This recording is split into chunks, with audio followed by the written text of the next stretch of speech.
നമസ്കാരം. മോദിക്ക് അങ്ങനെയൊന്നും ബാബ രാംദേവിനെ കൈവിടാനാവില്ല. അതുകൊണ്ട് തന്നെ സുപ്രീം കോടതിയെ തെറ്റിദ്ധരിപ്പിച്ചു പോലും ബാബയെ സംരക്ഷിക്കാൻ മോദി തയ്യാറാവും. അതിനുവേണ്ടി ഇറക്കിയ ഉത്തരവ് കോടതിയുടെ കണ്ണിൽ പെട്ടതോടെ നാണം കെട്ടു നിൽക്കുകയാണ് കേന്ദ്രമന്ത്രിസഭ.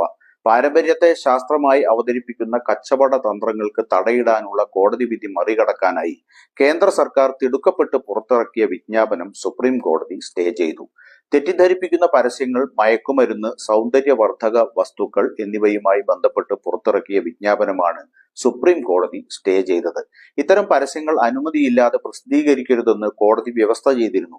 ഇത് മറികടക്കാനുള്ള ആയുഷ് മന്ത്രാലയത്തിന്റെ ശ്രമങ്ങൾക്കാണ് കോടതിയിൽ നിന്നും തിരിച്ചടി നേരിട്ടത്. ശ്രമിച്ചത് നിയന്ത്രണ ചട്ടം ഒഴിവാക്കാൻ ആയുർവേദ, സിദ്ധ, യുനാനി മരുന്നുകളുടെ പേരിലുള്ള തെറ്റിദ്ധരിപ്പിക്കുന്ന പരസ്യങ്ങൾ നിരോധിക്കുന്ന ഡ്രഗ്സ് ആൻഡ് കോസ്മെറ്റിക്സ് റൂൾസ് 1945 ചട്ടം 170 ഒഴിവാക്കിയാണ് ആയുഷ് മന്ത്രാലയം വിജ്ഞാപനം പുറത്തിറക്കിയത്. ഈ വിജ്ഞാപനം 2024 മെയ് 7 കോടതി പുറപ്പെടുവിച്ച ഉത്തരവിന് വിരുദ്ധമായാണ് ഇരിക്കുന്നതെന്ന് സുപ്രീം കോടതി കണ്ടെത്തി. ഉത്തരവിന്റെ ലംഘനമാണ് ആയുഷ് മന്ത്രാലയം നടത്തിയിരിക്കുന്നതെന്ന് ജസ്റ്റിസുമാരായ ഹിമ കോഹ്ലി, സന്ദീപ് മേത്ത എന്നിവർ അടങ്ങുന്ന ബെഞ്ച് ചൂണ്ടിക്കാട്ടി. സംസ്ഥാനങ്ങളെ കൂട്ടുപിടിച്ച് ചട്ടം 170 പ്രകാരം ആയുഷ് വകുപ്പിന് കീഴിൽ വരുന്ന ഇത്തരം സ്ഥാപനങ്ങൾക്കും ഉൽപ്പന്ന വിപണനത്തിനും എതിരെ നടപടി പാടില്ലെന്ന് കാണിച്ച് ആയുഷ് മന്ത്രാലയം 2023 ഓഗസ്റ്റിൽ സംസ്ഥാനങ്ങൾക്ക് കത്തയച്ചിരുന്നു. പരാതി ഉയർന്നതോടെ ഇത് പിൻവലിക്കാൻ സുപ്രീം കോടതി ആവശ്യപ്പെട്ടു. എന്നാൽ കത്ത് പിൻവലിക്കുന്നതായി കോടതിയെ അറിയിച്ചുവെങ്കിലും ഉണ്ടായില്ല. പകരം കഴിഞ്ഞ ജൂലൈ 1 ചട്ടം 170 ഒഴിവാക്കി ഉത്തരവ് ഇറക്കുകയും ചെയ്തു. ഇവ മറച്ചുവെച്ച് കോടതി ഉത്തരവ് പ്രകാരം നടപടിയെടുത്തതായി സുപ്രീം കോടതി മുമ്പാകെ സത്യവാങ്മൂലവും സമർപ്പിച്ചു. പറയാത്ത കാര്യം ചെയ്തിട്ട് അതിന് മറയിടാൻ സത്യവാങ്മൂലവും സമർപ്പിച്ച സർക്കാർ നിലപാടിൽ സുപ്രീം കോടതി അതിശയം പ്രകടിപ്പിച്ചു. ബാബ രാംദേവിന്റെ പതഞ്ജലി ആയുർവേദിന്റെ ഉൽപ്പന്നത്തിന് COVID-19 ഭേദമാക്കാൻ കഴിയുമെന്ന് കമ്പനി പരസ്യങ്ങളിൽ തെറ്റായ അവകാശവാദങ്ങൾ ഉന്നയിച്ചപ്പോൾ അതിനെതിരെ ഒരു നിയമ നടപടിയും സ്വീകരിക്കാത്തതിന് സുപ്രീം കോടതി കേന്ദ്ര സർക്കാരിനെ രൂക്ഷമായി വിമർശിച്ചിരുന്നു.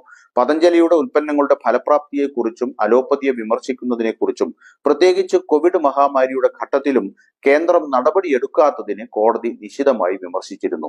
ഈ സാഹചര്യങ്ങളെല്ലാം നിലനിൽക്കുമ്പോഴാണ് ഉത്തരവ് മറികടക്കാൻ വീണ്ടും ശ്രമിച്ചത്. ബാബ രാംദേവിന്റെ കച്ചവടം തടഞ്ഞ ചട്ടം തെറ്റിദ്ധരിപ്പിക്കുന്നതും അശാസ്ത്രീയത പ്രചരിപ്പിക്കുന്നതുമായ പരസ്യങ്ങൾ നൽകിയതിന് ബാബ രാംദേവിന്റെ പതഞ്ജലിക്കെതിരെ സുപ്രീം കോടതി കടുത്ത നിലപാടെടുത്തിരുന്നു. തുടർന്ന് പരസ്യമായി മാപ്പ് പറയേണ്ടി വന്നു. പരസ്യങ്ങളും ചില ഉൽപ്പന്നങ്ങളും പിൻവലിക്കുകയും ചെയ്യേണ്ടി വന്നു. 1994 കേബിൾ ടെലിവിഷൻ നെറ്റ്വർക്ക് ചട്ടങ്ങൾ പ്രകാരമാണ് ഒരു പരസ്യത്തിന് അനുമതി നൽകുന്നതിന് മുമ്പ് പരസ്യദാതാക്കളിൽ നിന്ന് സ്വയം പ്രഖ്യാപനം വാങ്ങണമെന്ന് കോടതി ഉത്തരവ് പുറപ്പെടുവിച്ചിരുന്നത്. തെറ്റിദ്ധരിപ്പിക്കുന്ന ഉള്ളടക്കങ്ങൾ പരസ്യത്തിൽ ഇല്ലെന്നും ഒഴിവാക്കാനുമാണ് ഈ നിയമം ലക്ഷ്യം വെക്കുന്നത്.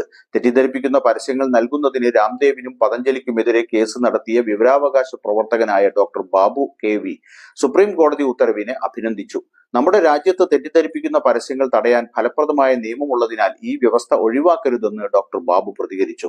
ഹിന്ദുത്വ പ്രഭാവത്തിന്റെ കച്ചവട സാധ്യതയെ നല്ലവണ്ണം മുതലെടുത്ത് കോടീശ്വരനായ ബാബ രാംദേവിന് മോദി ഭരണത്തിന്റെ തണലുണ്ടെന്നത് പരസ്യമായ രഹസ്യമാണ്. അത് സുപ്രീം കോടതി ഒന്നുകൂടി തുറന്നു കാട്ടി എന്നുമാണ്.